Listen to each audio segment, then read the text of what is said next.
मुंबई महानगरपालिकाच्या निवडणुका जसच्या जवळ येतील तसतसे वेगवेगळ्या न्यूज एजन्सीचे सर्वे समोर येत आहेत। आताच 15 सप्टेंबर 2025 ते 20 सप्टेंबर 2025 या कालावधीमध्ये मुंबईच्या ग्राउंड लेवलवरून घेतलेला हा महत्त्वाचा मुंबई महानगरपालिकेचा सर्वे। या सर्वेनुसार महाराष्ट्राच्या राजकारणामध्ये कोणाला मिळणार किती जागा, कोणता पक्ष राहणार सत्तेमध्ये, जाणून घेऊया महत्त्वाची बातमी। महाराष्ट्राच्या राजकीय दृष्टिकोनातून अत्यंत महत्त्वाची अपडेट बघूया मित्रांनो, नेमकं काय घडलंय, मुंबईत सत्ता कोणाची, मुंबईचा किंग कोण। सुरुवातीला आपण बघूया अजित पवारांच्या राष्ट्रवादी काँग्रेसला मुंबईमध्ये किती जागा मिळणार। तसं पाहायला गेलं तर अजित पवारांची मुंबईत ताकद कमीच आहे, त्यामुळे अजित पवारांना मुंबईमध्ये जवळजवळ 3 जागा मिळू शकतात असा प्राथमिक अंदाज आहे। त्यामुळे अजित पवारांची राष्ट्रवादी मुंबईमध्ये कमी जागांपर्यंत लीड घेऊ शकते। अजूनही त्यांना जास्त जागा वाढवण्यासाठी खूप प्रयत्न करावे लागतील। त्यानंतर पुढचा पक्ष येतोय तो म्हणजे शरद पवारांची राष्ट्रवादी। शरद पवारांच्या राष्ट्रवादीला जर उद्धव ठाकरे महाविकास आघाडीसोबत जर हे एकत्र लढले तर मात्र त्यांना खूप मोठ्या प्रमाणामध्ये संधी राहू शकते, कारण की उद्धव ठाकरेंची प्रत्येक वॉर्डामध्ये ताकद आहे, राज ठाकरेंची ही देखील बऱ्यापैकी ताकद आहे। त्यामुळे शरद पवारांना जर महाविकास आघाडीतून लढता आलं तर त्यांच्या जागा वाढू शकतात, अन्यथा शरद पवारांची देखील 3च जागा महाराष्ट्रात येऊ शकतात, अशा प्रकारची सध्या स्थिती आहे। अजित पवारांसह शरद पवार यांची ताकद मुंबईत म्हणावी तेवढी नाही, हे तेवढंच सगळ्यांना मान्य करावं लागेल। अजित पवारांपेक्षा शरद पवारांना मुंबईत 5 ते 7 जागांवरती मोठं यश मिळू शकतं, ही महत्त्वाची अपडेट सध्या आपल्या समोर येते। त्यामुळे या भागातून पुढचा पक्ष आपण बघूया काँग्रेस। ज्या काँग्रेसने सध्या देशभरामध्ये मतचोरीचं रान उठवलं आहे, ती काँग्रेस आता महाराष्ट्राच्या राजकीय दृष्टिकोनातून मुंबईमध्ये नेमकं कसं आपलं यश संपादित करते यावरती आहे। दोन्ही ठाकरे बंधू एकत्र आल्यानंतर काँग्रेसला एकटं लढावं लागेल, तेव्हा मात्र काँग्रेसच्या जागा खूप कमी येतील असा अंदाज आहे। काँग्रेसला देखील मोठा झटका मुंबईमध्ये बसू शकतो, ही देखील महत्त्वाची बाब आहे। त्यामुळे मुंबईमध्ये काँग्रेस महाविकास आघाडीसोबत लढणार की एकटी लढणार अजूनही साशंकता आहे। मात्र जर महाविकास आघाडीसोबत लढली तर काँग्रेसला चांगलं बऱ्यापैकी यश मिळू शकते। काँग्रेसचा मुस्लिम वोटर आणि बहुसंख्य सगळे बहुतांश लोक काँग्रेसच्या मतदानासाठी खूप पुढे येतात। त्यामुळे मुंबईमध्ये काँग्रेसला साधारणतः बघूया 21 ते 26 जागांपर्यंत काँग्रेस मजल मारू शकते। या भागात काँग्रेसची बऱ्यापैकी ताकद आपला सर्वांना पाहायला मिळू शकते, त्यामुळे काँग्रेसला चांगल्या जागा मिळू शकतात। त्यानंतर पुढची येत आहे की एकनाथ शिंदेची शिवसेना एकनाथ शिंदे यांनी महाराष्ट्राच्या वेगवेगळ्या जिल्ह्यांमध्ये बऱ्यापैकी गेल्या 3 वर्षांमध्ये काम केलं असताना विधानसभेला त्यांना मोठं यश आलं, जवळजवळ 60 आमदार त्यांचे निवडून आल्याचं आपण पाहिलंय। त्यामुळे मुंबई महानगरपालिकेत देखील एकनाथ शिंदेची ताकद मोठी आहे।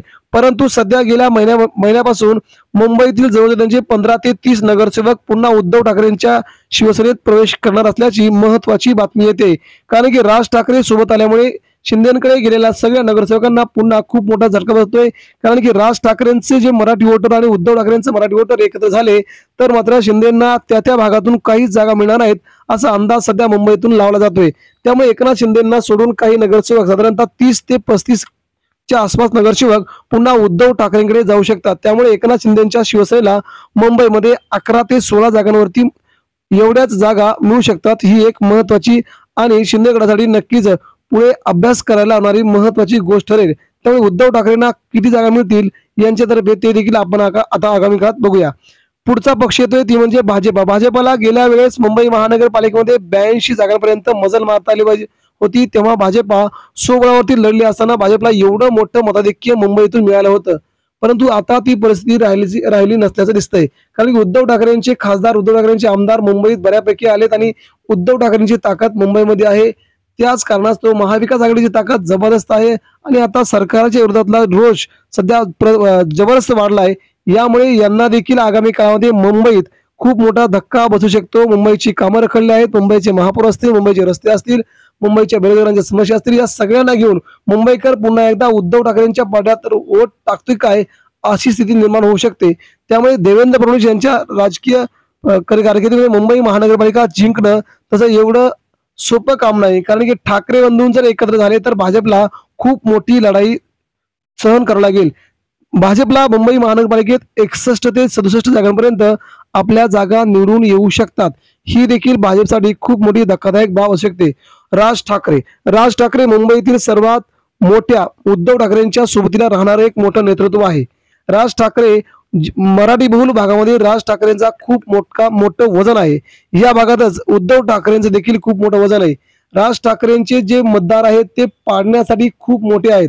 त्यामुळे उद्धव ठाकरेंच्या गेल्या वेळेस जवळजवळ 35 ते 30 जागा पडल्या होत्या. आता राज ठाकरेंना मुंबईतून खूप मोठं चांगलं यश मिळते. राज ठाकरे उद्धव ठाकरे दोघे बंधू एकत्र लढले तर मुंबईत राज ठाकरेंना जवळजवळ 26 ते 31 जागांपर्यंत मजल मारता येऊ शकते. म्हणजे मुंबईत राज ठाकरे 40% जागा लढवून बऱ्यापैकी खूप मोठं यश संपादित करू शकतात. त्यानंतर पुढचा आणि महत्वाचा पक्ष आहे तो म्हणजे उद्धव ठाकरे यांची शिवसेना. उद्धव ठाकरे यांची शिवसेना आणि भाजप गेली 30 वर्षे सत्तेमध्ये होती. भाजपाने अचानक 2020-22 ला त्यांनी उद्धव ठाकरेंची साथ सोडली आणि सत्तेच्या बाहेर गेले. मात्र 2017 नंतर उद्धव ठाकरे सोबळावरती मुंबई महानगरपालिकावरती आपला भगवा झेंडा कायम फडकून होते. आता उद्धव ठाकरेंना मुंबई महानगरपालिका राखायची असेल तर उद्धव ठाकरेंना राज ठाकरेंची युती करावी लागणारच आहे. अन्यथा त्यांना महायुतीची सामना करताना खूप मोठा तगडा झटका बसू शकतो. म्हणून दोन्ही ठाकरे बंधू एकत्र आले तर मात्र देवेंद्र फडणवीस आणि एकनाथ शिंदे यांना खूप मोठा झटका बसेल. पुन्हा एकदा सत्ता ठाकरे बंधूंच्या पारड्यात जाऊ शकते असा अंदाज सध्या सगळेच पत्रकार व्यक्त करू लागलेत. तर मुंबईमध्ये ठाकरेंचं वजन आहे. मुंबईमध्ये ठाकरेंच्या शाखामध्ये काम आहेत. ठाकरेंचा वचक आहे. ठाकरेंच्या प्रत्येकाशी वैयक्तिक संबंध आहे. त्यामुळे सगळीकडे उद्धव ठाकरेंचं काम मुंबईत चांगलं असल्या कारणे इतर पक्षातील नेते देखील म्हणतात की मुंबईत पाहिजे तर उद्धव ठाकरेंची शिवसेना. त्यामुळे आगामी काळामध्ये उद्धव ठाकरेंना मुंबई महानगरपालिकेमध्ये किती जागा मिळतील तर मुंबईत उद्धव ठाकरेंना 78 ते 83 जागांपर्यंत उद्धव ठाकरे मजल मारू शकतात. कारण की गेल्या वेळेस उद्धव ठाकरेंच्या 84च्या वर जागा होत्या, परंतु आता मात्र उद्धव ठाकरेंना 78 ते 83 ही पण खूप चांगली टोटल होणार गेले. सत्तेच्या जवळ नेणारे टोटल उद्धव ठाकरेंना पुन्हा एकदा मुंबई महानगरपालिकेतून विश्वास दाखवत आहे. त्यामुळे या सगळ्या निवडणुकांच्या अगोदर घेतलेले सर्वे देखील महाराष्ट्राच्या राजकीय दृष्टिकोनातून खूप महत्त्वाचे गणले जातात आणि याच द्वारे महाराष्ट्रात पुन्हा एकदा ठाकरे बंधूंकडे मुंबई शहर येऊ शकते. भाजपला मोठा झटका बसू शकतो. मात्र एकनाथ शिंदे यांच्या शिवसेनेला त्यांच्याकडे आलेले नगरसेवक पुन्हा एकदा भाजपकडे जाऊ लागल्याने खूप मोठा धक्का बसू शकतो.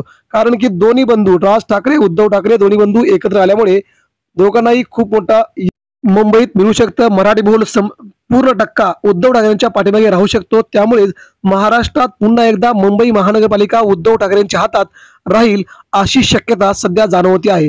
मित्रांनो, आपल्याला काय वाटतंय? आपण आपल्या प्रतिक्रिया द्या. मुंबई महानगरपालिका कुणाच्या ताब्यात जायला हवी? प्रतिक्रिया द्या.